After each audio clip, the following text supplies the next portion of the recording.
My dad put a garden in at the house. I remember every time I'd come home from school was the first place I'd go to just to look and check, and I was always interested in it.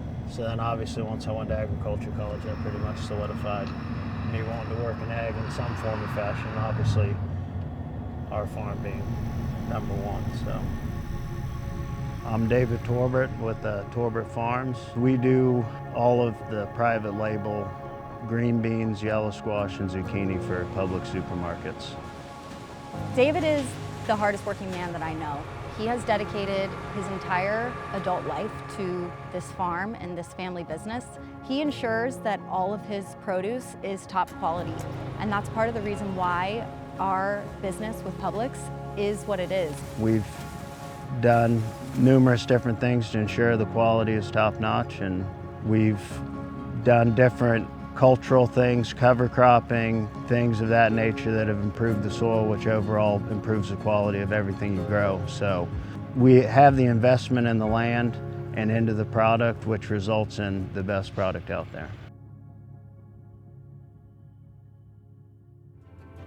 We have had to become efficient as possible, especially with market conditions, rising costs. The GPS is on the tractors. I saw the efficiency, the fuel savings, the time savings.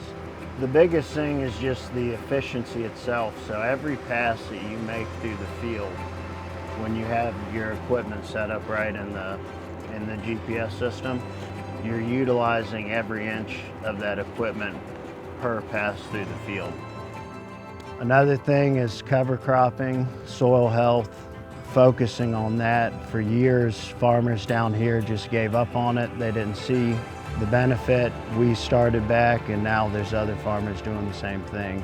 If you take care of the land, it'll take care of you. So growing up in Homestead, there was busier than small towns, but it was still very small town. The development has moved in. It is a great place to live. The weather's beautiful. I understand them selling that piece of land. I'm not going to sit there and try to tell someone not to do that, but it's just a fact of life down here. The real estate it's through the roof, and people are getting paid for their land. So one of our big events, the Dade County Farm Bureau, is always our fundraiser barbecue. It's one of our biggest fundraisers for our county. It gets a lot of the local farmers and people involved in ag together, and it's always a good time. As a part of the County Farm Bureau, I went to Field to Hill with my wife. We've been to Young Farmers and Ranchers conferences the past 3 years. I'm the YF&R chair of our county. There's never been a YF&R committee in our county, so we're starting that. I'm on the state advisory for fruit and vegetable, ag commodity.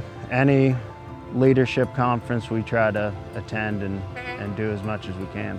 He's proud of what he does, and he wakes up every day excited and happy to be able to make a difference, and I'm so proud to be his wife. I'm really proud to be the mother of his children, and I know that one day our kids are going to be able to also say, I'm really proud of my dad, and I'm proud of what my dad does.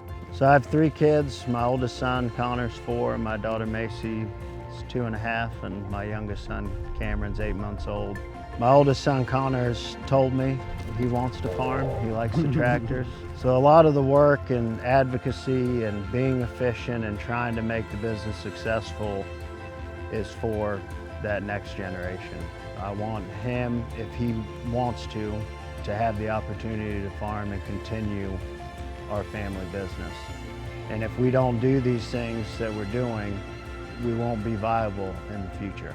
So working hard to try to preserve it for the next generation.